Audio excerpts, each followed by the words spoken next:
Tuan-tuan, 9 Zulhijjah adalah satu-satunya anugerah Allah kepada kita yang tak buat haji ni, puasa.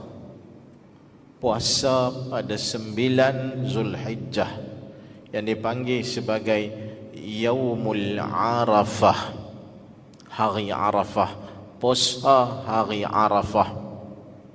Puasa hari Arafah. Kata Nabi sallallahu alaihi wasallam, su'ila Rasulullah an saumi yaumi Arafah. Kata Nabi, yukaffiru sanata allati madiyah wal baqiyah. Allahu akbar.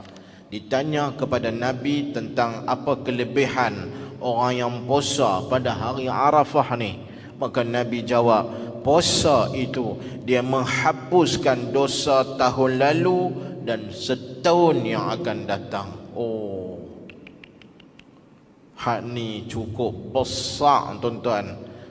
Kalau nak compare dengan hari Ashura, Ashura tak hebat macam hari Arafah. Hari Arafah ni lagi hebat tuan-tuan. Sebab tu saya nak pesan kat tuan-tuan semua, bila kita dah masuk dah bulan Zulhijjah ni tuan-tuan, kita beringat sungguh-sungguh pada 9 Zulhijjah ni kita puasa hari Arafah. Fadilat dia sangat besar tuan-tuan. Jangan kata saat lagi tak dan.